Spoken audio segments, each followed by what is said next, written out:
5-5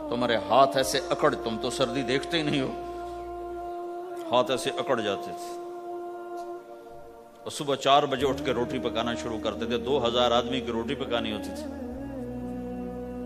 تو اب کوئی آ کر کہتے انہیں کچی روٹی پکائی، تو جی دادا ایک تھپڑ اس کے منہ پہ مارے کہ 4 بجے کے ہم اٹھے ہوئے ہیں، پکا پکا برا حشر ہو گیا، کہتے کچی پکائی۔ بھائی صبر کر کے چپ کر کے کھا جا۔ مولانا الیاس صاحب رحمۃ اللہ علیہ ایک اپنے مرید کے گھر گئے تو اس نے کھیر بنا کر پیش کی۔ اچھا، نمک اور چینی ایک جیسے ہوتے ہیں، وہ دیہاتی عورت سمجھ نہ سکی، چینی کے بجائے نمک ڈال دیا، تو انہوں نے جا سب سے پہلے مولانا الیاس صاحب کے سامنے کھیر رکھی، تو آپ نے جو چکھی تو وہ تو تھی کڑوی، کہنے کہ بھائی واہ واہ واہ واہ واہ واہ، بڑی مزے کی کھیر، ساری لیا میں اکیلا کھاؤں گا، کسی کو نہیں کھانے دوں گا۔ ساری کھیر کھا گیا اس پر پردہ ڈالنے کے لیے۔ وہ تو جب انہوں نے کہا مولانا الیاس کا بچا ہوا تھوڑا سا میں جب چکھا تو کڑوا تھا، ہائے مر گئی، یہ تو سارا نمک ڈالا ہوا تھا۔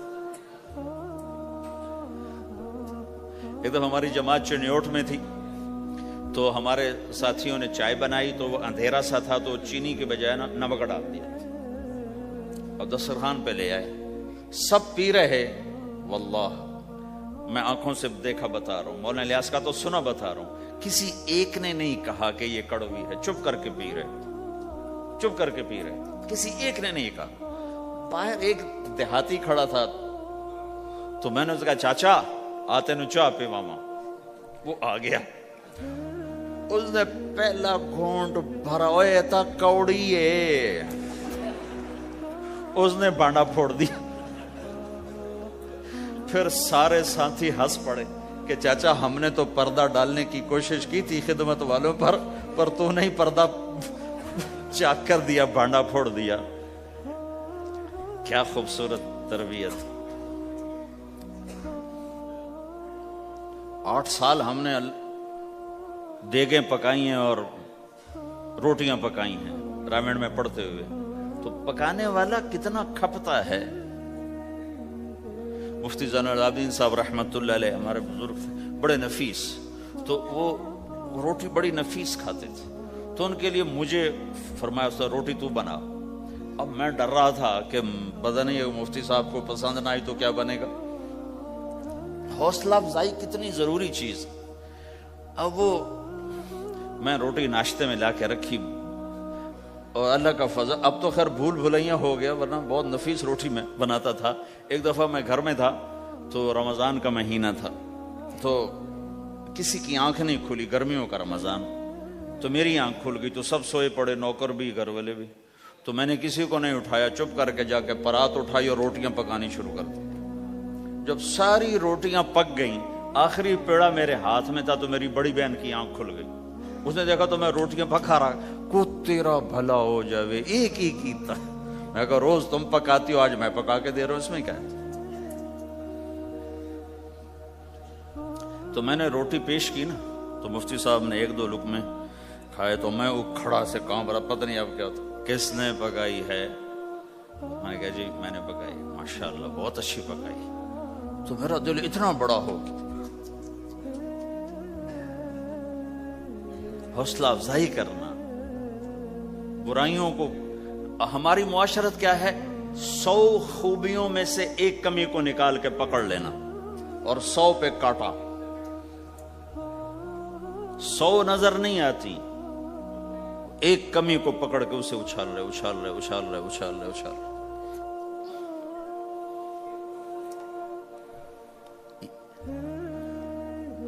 یہ گھر کا دین ہے، گھر کا دین ہے، یہ گھر کی معاشرت ہے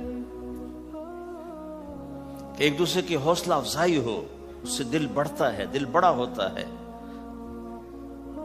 حضرت عائشہ رضی اللہ عنہا چھوٹی عمر کی ہیں، تو آپ جہاد سے واپس آ رہے ہیں، جہاد سے، تو آپ نے صحابہ سے کہا آگے چلے جاؤ، سارے سب آگے چلے گئے اور نظروں سے غائب ہو گئے۔ تو اب خود اللہ کے نبی کہہ رہے ہیں عائشہ میرے ساتھ دوڑ لگاؤ گی؟ دوڑ لگائیں؟ تو حضرت عائشہ نے کہا لگاؤں گی، سبحان اللہ. سارے عالم کا ہادی تمہیں گھر کی زندگی بتا رہا ہے کہ گھر میں زندگی کیسی ہوتی. یہ مولوی صاحب چاہتے ہیں فتوے سے گھر چلاؤں، فتوے سے تھوڑا ہی چلتا ہے، وہ تو محبت سے چلتا ہے. تو فرمانا کہ ہم نے دوڑ لگائی تو میں آگے نکل گئی، اللہ کے نبی پیچھے رہ گئے. پھر کچھ عرصہ گزرا تو آپ ایک جہاز سے واپس آ رہے تھے. آپ نے صحابہ سے کہا تم سب آگے چلے جاؤ. سب آگے چلے گئے، نظروں سے اوجھل ہو گئے، غائب ہو گئے. تو پھر آپ نے کہا عائشہ دوڑ لگاؤ گی؟ کہا جی لگاؤں گی. پھر ہم نے دوڑ لگائی تو فرمانے لگے ان دنوں میں ذرا موٹی ہو گئی تھی. تو اللہ کے نبی مجھ سے آگے نکل گئے. تو آپ نے کہا ہذہ بتلک، کہ اب تیرا میرا حساب برابر ہو گیا. پہلے تو جیت گئی تھی، آج میں جیت گیا. حضرت عائشہ رضی اللہ تعالیٰ عنہ کو لقمے بنا کے کھلاتے تھے. بڑی بڑی بوٹیاں کھانے کا رواج تھا عربوں میں، بڑی بڑی بوٹیاں بناتے تھے، چھوٹی چھوٹی بوٹی نہیں ہوتی تھی. تو حضرت عائشہ رضی اللہ عنہ نے مثلا بوٹی اٹھائی، کبھی کبھی گھر میں مہینے میں ایک آدھ دفعہ گوشت بنتا تھا تو آپ بوٹی اٹھا کر ایسے کھاتی نوشتی. تو ساری تو ایک دم کھائی نہیں جاتی تو رکھ دیتی تھی.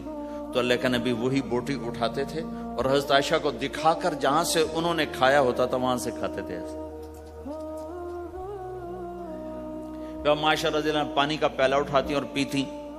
وہ پہلے بھی بڑے ہوتے تھے، ایسے چھوٹے گلاس نہیں ہوتے تھے. تو وہ پیتی تو جب رکھ دیتی تو اللہ کا نبی پیالہ اٹھاتے، جہاں اما عائشہ کے ہونٹ لگے ہوتے تھے وہاں ہونٹ لگا کے پانی دکھا کے یہ کرتے تھے. یہ بتا رہے ہیں اظہار محبت رشتوں میں بہت ضروری ہے. اظہار ضروری، بھائی کو بتاؤ میں تیرا بھائی ہوں، اس کے سامنے اظہار محبت ضروری ہے.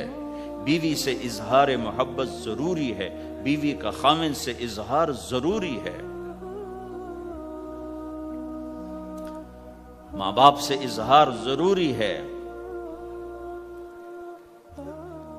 یہ سارے وہ رشتے ہیں جن کو میرے نبی نے قرآن سنو ماں باپ کے لیے وَخْفِضْ لَهُمَا جَنَاحَ الذُّلِّ مِنَ الرَّحْمَةِ وَقُلْ رَبِّ ارْحَمْهُمَا كَمَا رَبَّيَانِي صَغِيرًا.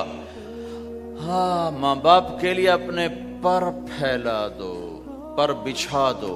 کیوں بھائی؟ انسان کے پر ہوتے ہیں یا بازو ہوتے ہیں؟ کیوں جی؟ بولو بھائی. باجو، تمہاری گجراتی میں بولو نا، باجو. باجو ہوتے ہیں نا، پر تو نہیں ہوتے نا. لیکن اللہ کہہ رہا پر بچھا دو، اپنے ماں باپ کے لیے پر بچھا دو. پر بچھانے کا کیا مطلب؟ میں بتایا کرتا ہوں کہ اس آیت کو کسی تفسیر سے میں نہیں سمجھا، نہ کوئی تفسیر والا یہ تفسیر کی طرف جائے گا. یہ جو میرا کالج کا ایک دور ہے، ایک تبلیغ کا دور ہے.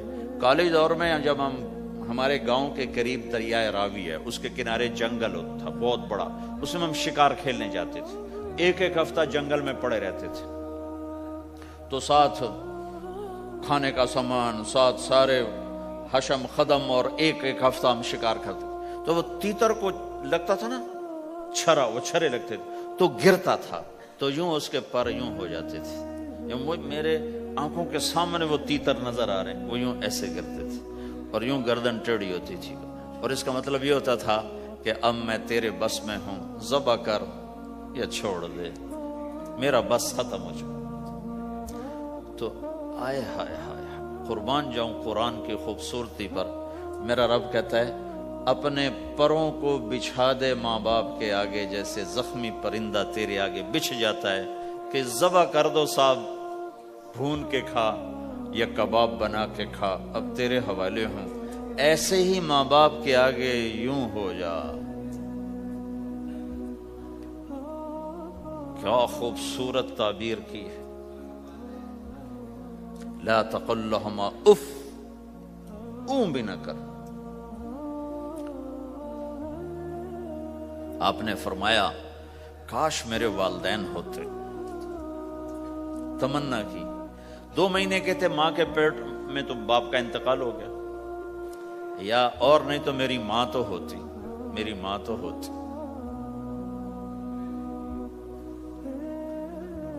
اور میں عشاء کی نماز کے مصلی پہ کھڑا ہوتا اور میں سورت فاتحہ شروع کر چکا ہوتا، اور ادھر سے میری ماں کہتی محمد، تو میں ماں کے لیے نماز توڑ دیتا. میں کہتا لبیک یا اماں، حج کا سفر ہے، 63 سال عمر ہے، ماں کو فوت ہوئے 57 سال گزر چکے ہیں۔ آپ حاجیوں کے ساتھ ابوا سے گزرتے ہیں، 10 میل آگے بستی ہے، پہلے قبر آ جاتی ہے۔ آپ نے احرام باندھا ہوا ہے، سر ننگا ہے، اپریل کا مہینہ ہے، ماں کی قبر سے گزرے 57 سال میں آدمی کیا کچھ نہیں بھول جاتا، لیکن میرے نبی کے دل کا زخم اسی طرح بھرا نہیں ہے، اسی طرح تازہ ہے۔ آپ اونٹنی سے اتر گئے اور ماں کی قبر کے سرانے آ کے یوں بیٹھے، گھٹنے اٹھائے اور ہاتھ یہاں رکھے اور سر دیا گھٹنوں میں ایسے، اور یوں سر نیچے کر کے جو روئے ہیں جیسے چھوٹے بچے روتے ہیں۔ آپ نے دیکھا چھوٹے بچے گھروں میں ایسے روتے ہیں، ایسے ہم بھی بہت روئے اس طرح منہ گھٹنوں میں دے کر، تو میرے نبی گھٹنوں میں منہ دے کر جوں روئے جوں روئے جوں روئے، کئی گھنٹے روتے رہے۔ سن 2000 میں حضرت آمنہ کی قبر کی زیارت کے لیے پہنچا، ڈھونڈتے ڈھونڈتے اللہ نے پہنچایا، ایک رہبر کو ساتھ لیا، وہ پہاڑوں کے اندر وہ قبر ہے، تو وہ اندر ہمیں لے گیا۔ راستہ کوئی نہیں تھا، جس کو پتا ہو وہ پہنچا سکتا ہے، ویسے کوئی نہیں جا سکتا۔ کالے پہاڑ، چھوٹے چھوٹے، کانٹے دار جھاڑیاں، ایک پہاڑی ہوگی اتنی اونچی جتنی آپ کی چھت ہے، اس کے اوپر باقی پہاڑ تو ایسے تھے، نوک نکلی ہوئی، وہ اوپر فلیٹ تھا، کوئی 10 بائی 10 تقریباً۔ وہاں میرے نبی کی ماں آرام کر رہی تھی، تو میں نے چاروں طرف دیکھا تو 2000 یعنی صرف 12 سال پہلے جنگل، ویرانہ، وحشت، 1400 سال پہلے یہاں کیا ہوگا۔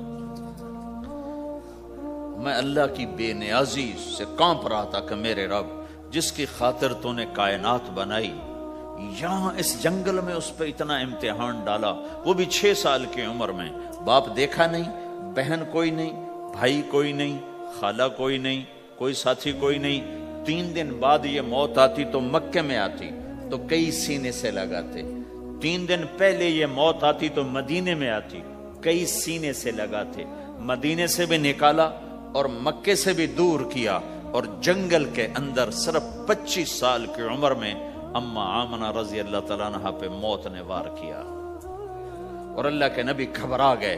6 سال کے بچے کو سمجھ میں نہیں آ رہا کہ یہ کیا ہو رہا ہے۔ حضرت آمنہ بول نہیں پا رہے، مجھے لگتا ہے غالباً ہارٹ اٹیک ہوا ہوگا۔ 3 افراد، والدہ، خادمہ ام ایمن اور میرے نبی، اور حضرت آمنہ یوں تڑپ رہی تھی، ایسے پہلو بدل رہی تھی، تڑپ رہی تھی، اور آپ سہمے ہوئے بیٹھے تھے اور سمجھ میں نہیں آ رہا تھا ہوا کیا ہے۔ پھر حضرت آمنہ نے آخر میں اپنے آپ کو، ہارٹ اٹیک میں بولا نہیں جاتا، مجھے ہوا تھا تو مجھے پتا ہے بولا نہیں جاتا، آخر بجھتی شمع بھڑکی کا بیٹا، ہر زندہ نے مرنا ہے، ہر جوانی نے ڈھلنا ہے، لگتا ہے میرے جانے کا وقت آ چکا ہے، ولد تو طہرن، تو ایسا پاک ہے کہ تیرے ذریعے سے سارا عالم پاک ہوگا۔ اور شمع بجھی اور چھوٹا سا معصوم بچہ ماں کے سینے پر سر رکھ کے جو رویا ہے، کاش تم اس جگہ پہ ہوتے، اس خوبصورت ملک میں، تم ابوا کو کیسے جانو، اور میں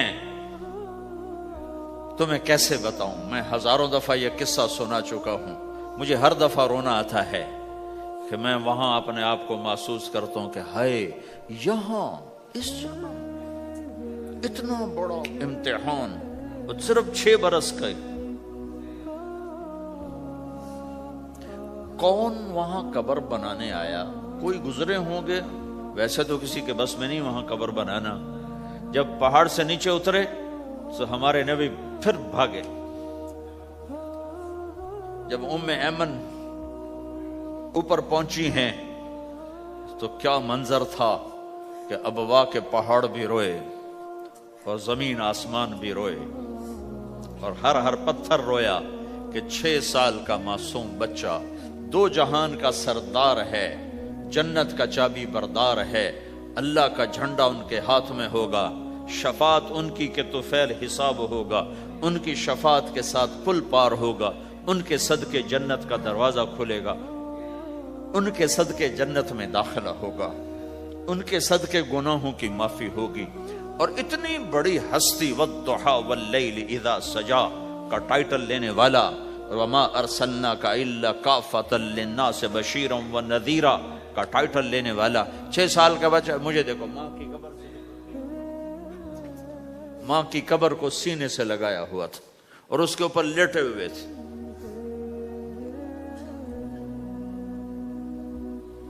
جب حضرت ام ایمن پہنچی ہیں تو اللہ کے نبی کیا کہہ رہے تھے؟ اے میری ماں، تمہیں تو پتا ہے نا تیرے سوا میرا کوئی نہیں تھا، تو مجھے چھوڑ کے کہاں چلی گئی؟ تیرے بغیر کہاں جاؤں گا؟ میرا کون ہے اب تیرے سوا؟ ام ایمن نے اٹھایا کہ مجھے چھوڑ دو، میں کہیں نہیں جاؤں گا، میں اپنی ماں کے سوا کہیں نہیں جاؤں گا۔ کھینچ کے اٹھایا، نیچے لائیں، اونٹنی پہ بٹھایا، 3 راتیں مسلسل روتے روتے یہ سفر ہوا۔ ہائے ہائے، کوئی آنسوں آگے کوئی خالہ نہیں بیٹھی، باپ بھی نہیں بیٹھا ہوا، بھائی بھی کوئی نہیں، بہن بھی کوئی نہیں ہے، کوئی نہیں جس کے گود میں سر رکھ کے اب یہ بچہ سوئے گا۔ تنہائیوں کے ساتھ اب بسیرا ہے۔ تو میرے نبی کا کھانا پینا چھوٹ گیا، کچھ نہیں کھاتے تھے سارا دن، زمزم کے پانی کے چند گھونٹ پیتے تھے اور تنہا بیٹھے رہتے تھے۔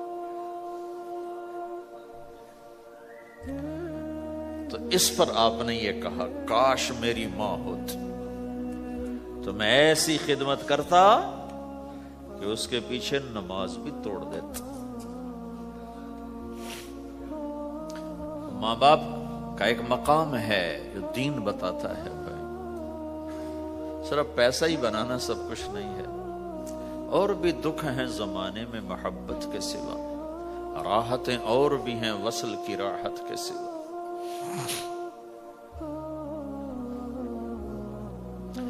ماں باپ کا ایک مقام ہے، ان کو مقام دو، لیکن ماں کی وجہ سے بیوی پہ ظلم نہ کرو،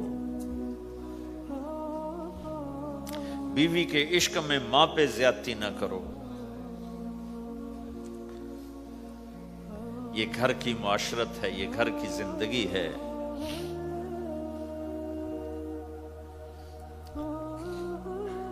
حضرت نعمان بن حارثہ بن نعمان 2 صحابہ کے بارے میں آتا ہے کہ جیسی انہوں نے ماں کی خدمت کی اور کسی نے نہیں کی، ایک حضرت عثمان، ایک حارثہ بن نعمان۔ حارثہ بن نعمان کے بارے میں تو آپ نے کہا میں جنت میں گیا تو میں نے قرآن کی تلاوت سنی، تو میں نے کہا یہ کون تلاوت کر رہا ہے؟ کہا جی حارثہ۔ کہا حارثہ تو مدینے بیٹھا ہے، یہاں تلاوت کیسے؟ تمہیں سنانے کے لیے کتنا بڑا سپیکر لگا ہوا ہے، اس 7ویں آسمان پر جنت ہے۔ تو کہا فرشتوں نے کہ جی ماں کی ایسی خدمت کی ہے، جب قرآن پڑھتے ہیں اللہ ساری جنت کو سناتا ہے۔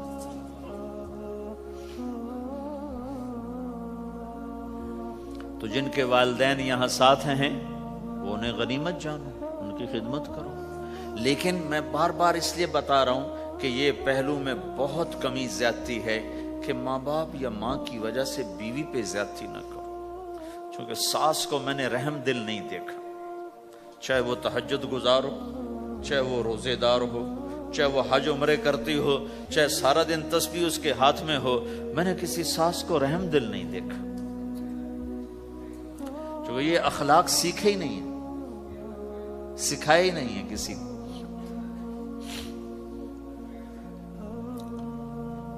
ایک دوسرے کی حوصلہ افزائی کرو، کمیوں پر پردے ڈالو۔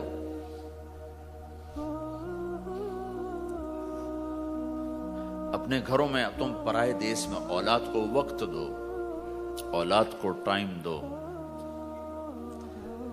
دین سکھانے کے لیے سب سے پہلا مدرسہ ماں باپ ہیں، تربیت کی پہلی جو مجلس ہے وہ ماں باپ ہیں۔ اگر ماں باپ ٹائم دیتے رہیں گے تو اولاد کے اندر دین آئے گا، اگر ماں باپ نے ٹائم نہ دیا دو جہان کے سردار ہیں، اپنے بچوں سے کیسے گھل ملے ہوئے ہیں. آپ حسن حسین دونوں کو کھڑا کرتے. جعفر رضی اللہ عنہ جوانی میں شہید ہو گئے تھے، ان کے 3 بیٹے عبداللہ اور محمد، ان کو کھڑا کرتے. پھر خود ایسے بیٹھ جاتے. ہاں بھائی، جو مجھے پکڑے گا اس کو انعام ملے گا. سب سے پہلے جو مجھے ہاتھ لگائے گا اس کو انعام ملے گا. تو 5 بچے دوڑ لگاتے. کوئی سر پہ چڑھتا، کوئی گود میں، کوئی کمر پہ، اور کوئی کہتا میں نے پہلے ہاتھ لگایا، میں نے پہلے ہاتھ لگایا ہے. یہ 2 جہان کے سردار اپنے بچوں کے ساتھ تمہیں زندگی سکھا رہے ہیں. فرض نماز، نفل نہیں بھائی، فرض با جماعت نماز ہو رہی. اور حضرت زینب کی بیٹی امامہ کو یہاں بٹھایا ہوا فرض نماز میں. اور نبی کی نماز میں تو کوئی فرق نہیں پڑتا، ہماری نماز تو ٹوٹ جائے گی، نبی کی نماز میں تو کوئی فرق نہیں پڑتا. پھر جب آپ رکوع میں جاتے تو ان کو بٹھا دیتے، سجدہ کر کے اٹھنے لگے پھر اٹھا کے یہاں بٹھا کے پھر نماز شروع کر دیتے. ذرا تمہیں سکھانے کے لیے ہے.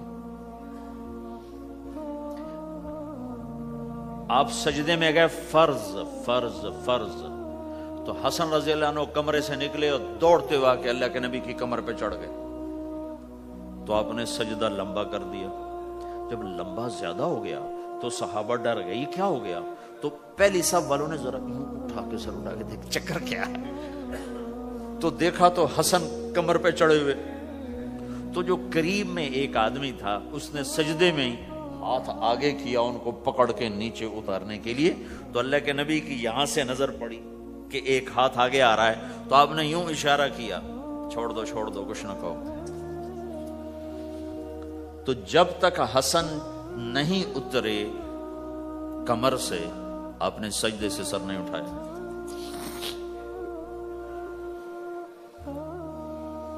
میرے نبی نے کہا اکرموا اولادکم، اپنی اولاد کو عزت دو ورنہ یہ باغی ہو جائیں گے.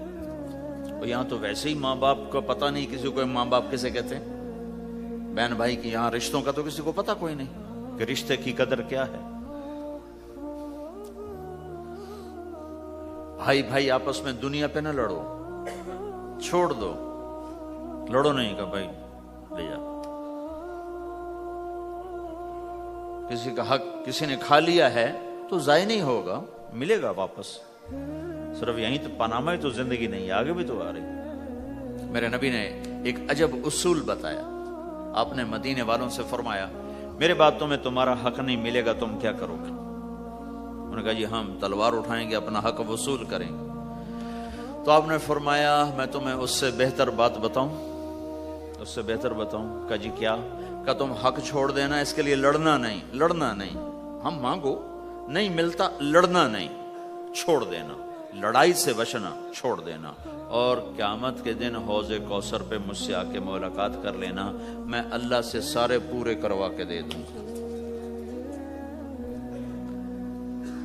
جب تمہارا وکیل ہو محمد مصطفیٰ جی صلی اللہ علیہ وسلم اور جج ہو اللہ، تو کیسا فیصلہ آئے گا؟ یہاں تم کتنا کو لے لو گے ڈالر میں، پلاٹ میں کتنا لے لو گے؟ ہاں لو، اپنا حق نہ چھوڑو. لیکن اگر لڑائی ہو رہی ہے تو پھر چھوڑ دو، چلو لے جاؤ، میں رشتہ قربان نہیں کروں گا، چیز قربان کر دوں گا. اللہ تمہاری نسلوں کو یہاں بھی نحال کرے گا. آگے انتظار کرو، اللہ کے نبی حوض کوثر پہ تمہارے انتظار میں ہے. آ جاؤ، جن کے حق مارے گئے آ جاؤ، آج میں اللہ سے لے کر دیتا ہوں. اور آخری بات کرتا ہوں، بات ختم کرتا ہوں. ان ساری گھر کی زندگی، بازار کی زندگی، میاں بیوی کی زندگی، ماں باپ کے ساتھ، بیوی کے ساتھ، بیوی کا خامند کے ساتھ، بھائی کا بھائی کے ساتھ، بہن کا بھائی کے ساتھ، ان سارے رشتوں میں اور آپ کا آپس میں آپ مختلف لوگ بیٹھے ہوئے ہو، آپ سب کا آپس میں یہ سب کچھ قائم ہو جائے جو میں کہنے کی کوشش کر رہا ہوں. آخری ایک بات کہتا ہوں. اللہ کے نبی نے فرمایا معاذ تمہیں سارے دین کا خلاصہ بتاؤں؟ افلا انبئک بملاک ھذا کلہ، معاذ میں تمہیں سارے دین کا خلاصہ بتاؤں؟ میں پھر کہتا ہوں معاذ میں تمہیں سارے دین کا خلاصہ بتاؤں؟ دین کا خلاصہ. انہوں نے کہا جی کیا ہے؟ یہ کب کی بات ہے؟ آپ تبوک کے سفر سے واپس آ رہے ہیں اور معاذ رضی اللہ عنہ پوچھتے ہیں یا رسول اللہ جنت میں جانے کا راستہ تو بتائیں. تو آپ فرماتے ہیں نماز قائم کر، زکوٰۃ دے، روزے رکھ. روزہ ڈھال ہے، صدقہ گناہوں کو مٹاتا ہے، رات کا قیام اللہ تعالیٰ کی بارگاہ میں اللہ کی رضا کی خاطر جنت کے دروازے کھلواتا ہے.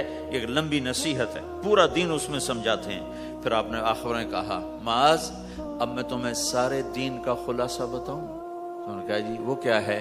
تو مجھے دیکھو سارے. تو آپ نے یوں کیا،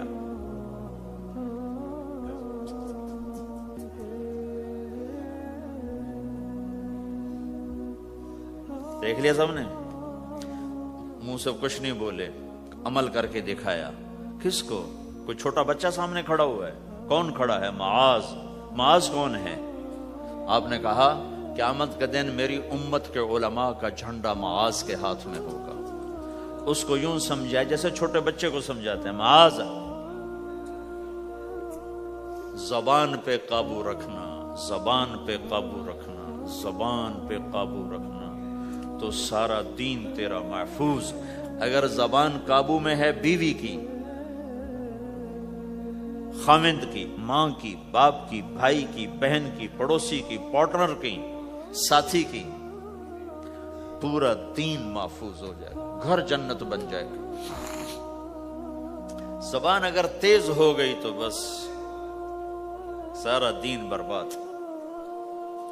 دین میں بچے گا ہی کچھ نہیں اگر زبان پہ قابو نہیں تو. میرے پاس وکیلوں کا وفد آیا، ہم جماعت میں تھے مظفر آباد.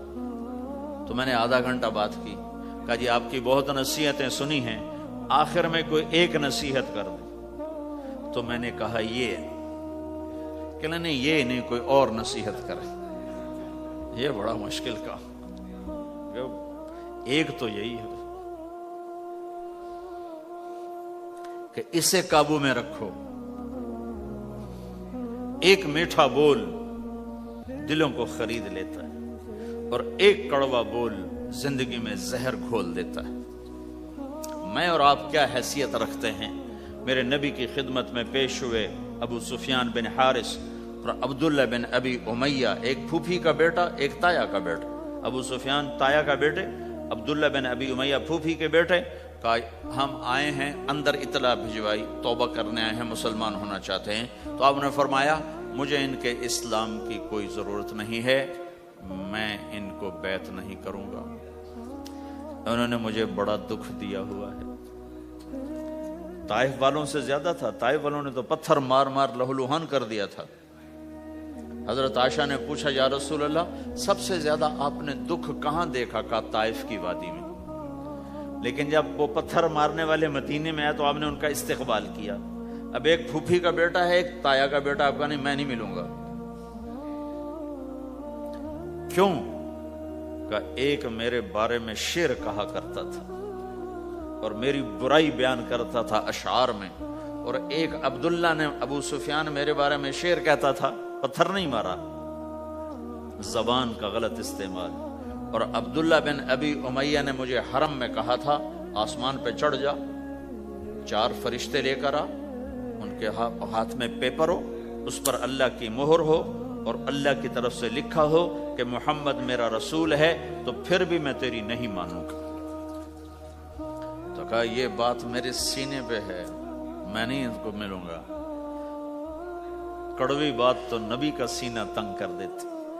تم بیوی سے بولو گے یا بیوی خامن سے بولے گی، یا بچے سے بولو گے بچہ آپ سے بولے گا، یا ماں باپ سے بولو گے ماں باپ آپ سے بولیں گے، بھائی سے بولو گے، ساتھی سے بولو، کیا حال ہوگا؟ کیا پیچھے بچے گا؟ تو میں قربان جاؤں حضرت ام سلمہ رضی اللہ تعالیٰ عنہ پر. انہوں نے بڑا عظیم کردار ادا کیا ہے 2 موقعوں پر. اس میں سے ایک موقع یہ ہے، انہوں نے کہا یا رسول اللہ ایک آپ کی پھوپھی کا بیٹا، ایک آپ کے تایا کا بیٹا، آپ تو دشمنوں کو معاف کر دیتے ہیں، یہ تو آپ کے اپنے ہیں، آپ معاف کر دیں ورنہ وہ ہلاک ہو جائیں گے.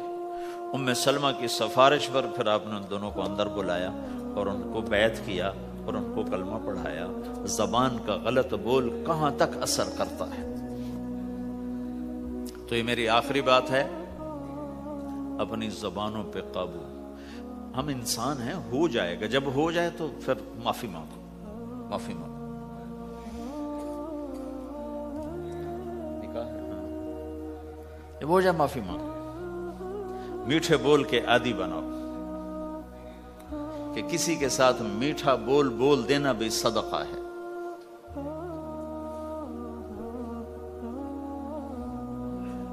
تو بھائیو یہ ایک معاشرت ہے. ہمارے ہاں پاکستان میں نا بسوں کے پیچھے بڑے عجیب عجیب لکھے ہوتے ہیں جملے. تو میری زندگی سڑکوں پہ ہی گزری ہے, تو میں نے اس کا ایک وہ بنایا ہے سکیچ. ایک دفعہ میں ایک بس کے پیچھے جا رہا تھا تو اس کے پیچھے ایک جملہ لکھا تھا جو مجھے بڑا پسند آیا, تو پھر میں پچھلا بھی سنا دیتا ہوں, وہ بھی سنا دیتا ہوں. نئی بس کے اوپر لکھا ہوتا ہے ویکھ ٹور چکوری دی. چکور ایک پرندہ بڑے نخرے سے چلتا ہے, تو نئی بس کے پیچھے لکھا ہوتا ہے مجھے دیکھو میں چکور کی طرح چل رہی ہوں. جب ذرا پرانی ہوتی تو اس کے پیچھے لکھا ہوتا ہے ہارن دے کر پاس کریں. جب زیادہ پرانی ہو تو پھر اس کے پیچھے لکھا ہوتا ہے یا پاس کر یا برداشت کر. اور زیادہ پرانی ہو تو اس کے پیچھے لکھا ہوتا ہے نہ چھیڑ ملنگانو. ملنگ سمجھ تو, نہ چھیڑ ملنگانو. یہ ایسے جملے لکھے ہوتے. کہیں وہ رنگ روغن ہو کے دوبارہ آ جائے سڑک پر تو لکھا ہوتا وقت نے ایک بار پھر دلہن بنا دیا. تو ایک دفعہ میں ایک بس کے پیچھے جا رہا تھا, تو میں وہ ایسے ہی نظر تو پڑی جاتی ہے تو وہ پھر پڑھا بھی جاتا ہے. تو ایک بس کے پیچھے ایک جملہ لکھا تھا, میرے جو 1.25 گھنٹے کا جو میں مضمون بیان اس کا خلاصہ لکھا تھا دل برائے فروخت, بڑا دل برائے فروخت, اور نیچے لکھا تھا قیمت ایک میٹھا بول. ایک میٹھا بول. ایک بول سے بیوی کا دل خرید لو, ایک بول سے بیوی خامند کا دل خرید لے, ایک بول سے بہو ساس کا دل خرید لے, ایک بول سے ساس بہو کا دل خرید لے, ایک بول سے بھائی بھائی کا دل خرید لے, ایک بول سے ماں باپ اولاد کا دل خرید لے, ایک بول سے اولاد ماں باپ کا دل خرید لے, ایک بول سے تم دشمن کا دل خرید لو. یہ زبان کا میٹھا بول ہے. یہ کرو گے تو اللہ تمہیں چمکائے گا. تو بھائیو یہ بھی دین ہے, اور بہت بڑا دین ہے. اور دکھ درد کی بات یہ ہے نہ یہ بتایا جاتا ہے نہ یہ سکھایا جاتا. زیادہ زور عبادات پر ہی ہے. حسن جو پیدا ہوتا ہے وہ میک اپ سے پیدا ہوتا ہے. ہمارے دین کا جو میک اپ ہے وہ اچھے اخلاق ہے. وہ یہ زندگی ہے جس کو میں نے تھوڑا سا آپ کے سامنے نمونہ پیش کرنے کی کوشش کی ہے کہ ایک دوسرے کے لیے راحت بنو, ایک دوسرے کے لیے خیر کا ذریعہ بنو, ایک دوسرے کی کڑوی کسیلی برداشت کرنا سیکھو, سہ جاؤ, پی جاؤ. تو انشاءاللہ نیت کرتے ہو سارے بھائی, کرو گے نا انشاءاللہ؟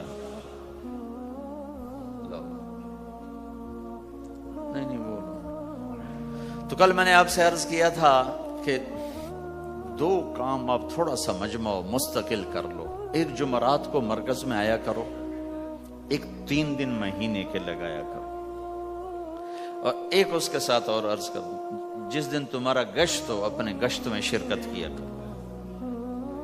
تو انشاءاللہ یہ جو باتیں میں نے آپ سے کہی ہیں یہ آہستہ آہستہ ساری قابو میں آ جائیں گی.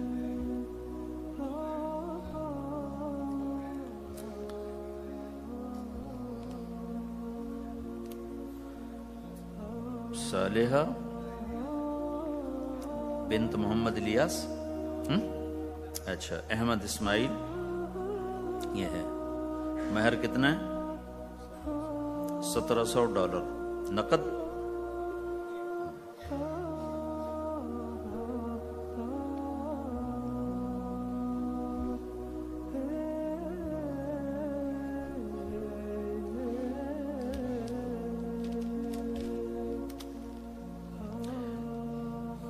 میں نکاح سے پہلے جو باتیں کیا کرتا ہوں آج وہ ساری تقریباً میں نے آپ کے سامنے پیش کر دی ہیں کہ کسی بھی گھر کو اگر خوش باش کوئی گھر یہ چاہے کہ ہم خوش باش رہیں تو ایک دوسرے کی برائیاں دیکھنا چھوڑ دے، ایک دوسرے کی کمیاں پکڑنا چھوڑ دے، ایک دوسرے کو تانا دینا چھوڑ دے، ایک دوسرے کے عیب چھپائیں، اپنے گھروں میں غیبت نہ کریں، کسی کی برائی نہ کریں، اپنے بچوں کو بھی اس کا عادی بنائیں، نہ کسی کی کریں نہ کسی کی سنیں۔ میں نے اپنی زندگی میں بہت کم لوگ دیکھے ہیں جو اس چیز پہ عمل کرتے ہیں۔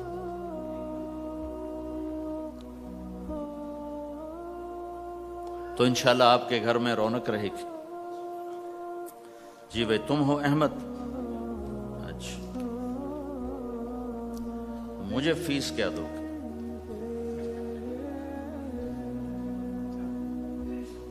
کیا کرتے ہو؟ کیا کرتے ہو؟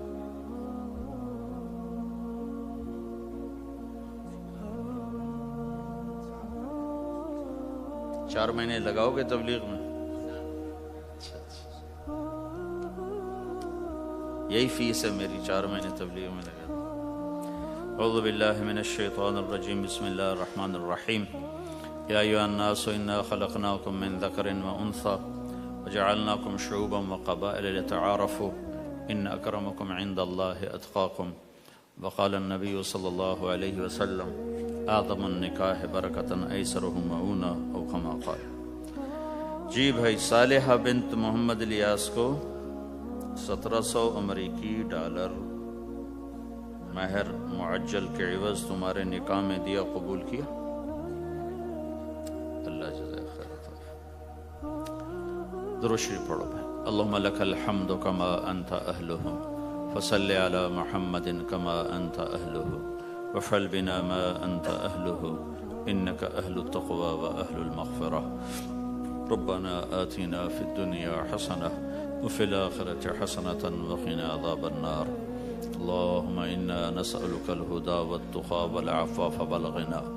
یا اللہ، یہ چھوٹا سا مجمع تیرے ماننے والوں کا، تیرے حبیب کی امت کا دور دراز دیس میں ہے، یا اللہ ان کی نسلوں کی حفاظت فرما، انہیں ضائع ہونے سے بچا، گم ہو جانے سے بچا، باہر کے گندے ماحول سے حفاظت فرما، باہر کی غلاظت سے محفوظ فرما، اچھا مسلمان بنا، اچھا شہری بنا، ہر روپ میں خوبصورت انسانیت کا پیکر بنا، ہر روپ میں یا اللہ عالی اخلاق والا بنا۔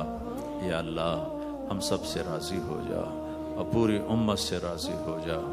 جن گناہوں کی وجہ سے تو ناراض ہوا اور امت کا سفینہ ڈوبا، وہ گناہ معاف کر دے، معاف کر دے، معاف کر دے۔ اے اللہ پوری انسانیت کو ایمان کے نور سے روشن فرما دے۔ یا اللہ پوری دنیا کے بسنے والوں کو اپنا تعلق عطا فرما دے۔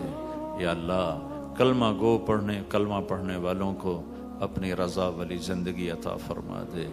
یا اللہ تو ہمارا مالک ہے، ہم تیرے بندے ہیں، تو نے سمجھایا ہم کوئی نہ سمجھے، تو نے روکا ہم کوئی نہ روکے۔ یا اللہ، یا اللہ آج تیری بارگاہ میں توبہ کرتے ہیں، ہماری توبہ قبول فرما لے، قبول فرما لے۔ یا اللہ تیرے ہی فضل سے یہ مسجدیں بنی، تیرے ہی فضل سے یہ آباد ہوئیں۔ یا اللہ تو یا اللہ ہم سے راضی ہو جا، ہم تیرے غصے کو سہ نہیں سکتے، برداشت نہیں کر سکتے۔ میرے مولا ہم سے تو دنیا کی آگ نہیں سہی جاتی، جہنم کی آگ برداشت کون کرے گا؟ یا اللہ میرے آقا ہمیں تو دنیا کی پولیس پکڑے تو ہم یا اللہ پریشان ہوتے ہیں، یا اللہ اگر جہنم کے فرشتوں نے پکڑ لیا تو ہمارا کیا بنے گا میرے مولا؟ یا اللہ جب تو میدان معاشر میں یہ صدا لگائے گا وَامْتَازُوا الْيَوْمَ أَيُّهَا الْمُجْرِمُونَ، آج مجرموں کو الگ کر دو، یا اللہ ہمیں مجرموں میں دھکا نہ دے دینا۔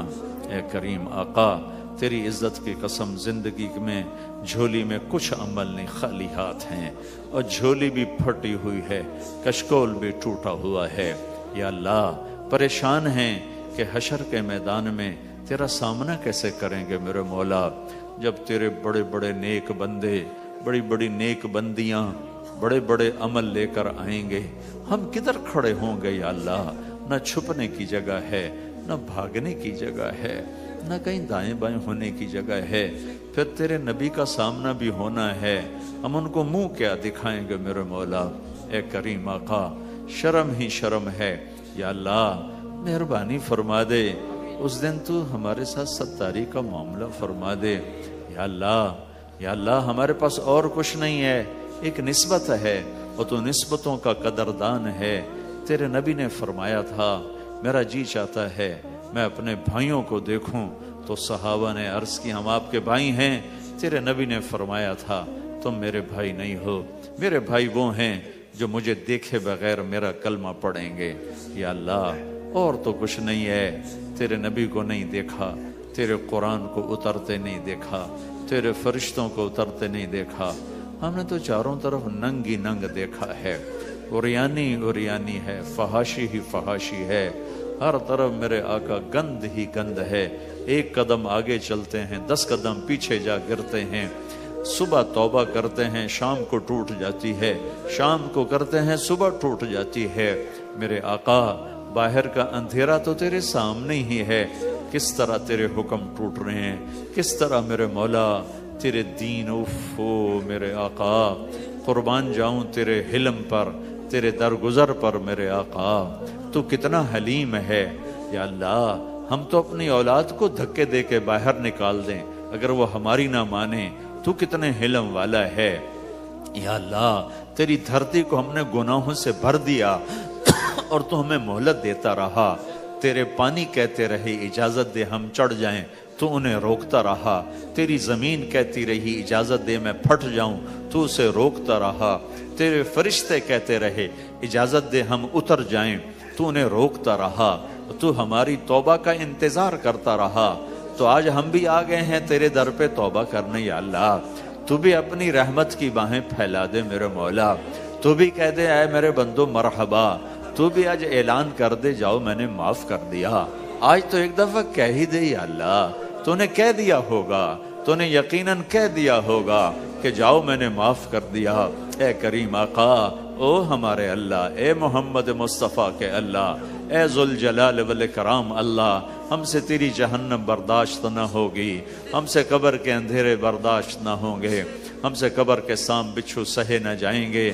یا اللہ آج کہہ دے میں نے معاف کر دیا، آج کہہ دے، جبریل کو کہہ دے، آسمانوں میں اعلان فرما دے، یہ چھوٹا سا تیرے ماننے والوں کا مجمع، ان کے چھوٹے سے لے کر بڑے تک کو سب کو آج اعلان کر دے کہ جاؤ میں نے معاف کر دیا۔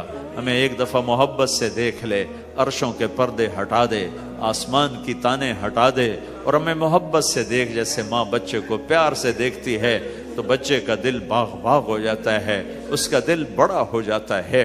یا اللہ جب وہ باہیں پھیلاتی ہے تو بچہ دوڑ کے ماں کی گود میں گرتا ہے۔ اے آقا اپنی رحمت کی باہیں پھیلا دے، اپنی رحمت کی چادر پھیلا دے، ہمیں اپنے اندر چھپا لے، اپنی رحمت کی چادر میں چھپا لے۔ یا اللہ ہم دکھوں کے مارے ہوئے، جیسے بچہ دکھی ہو کر ماں کی گود میں گرتا ہے اور رو رو کے اسے اپنے دکھڑے سناتا ہے، میرے آقا تیرے محبوب کی امت کا غم ہم تجھے سناتے ہیں، تو ہمارے حال پہ رحم فرما دے۔ یا اللہ دنیا بھی گئی آخرت بھی جا رہی ہے، اے کریم آقا ہم سے راضی ہو جا، راضی ہو جا، ہو جانا یا اللہ، ہو جانا یا اللہ، تو کہہ دے میں ہو گیا ہوں، کہہ دے میں ہو گیا ہوں۔ یہ مجمع اٹھنے سے پہلے بخشا جا چکا ہو، معاف کیا جا چکا ہو، درگزر کیا جا چکا ہو، تو نے کر دیا ہوگا میرے آقا، تو نے کر دیا ہوگا میرے آقا، تو ہم سب سے راضی ہو جا۔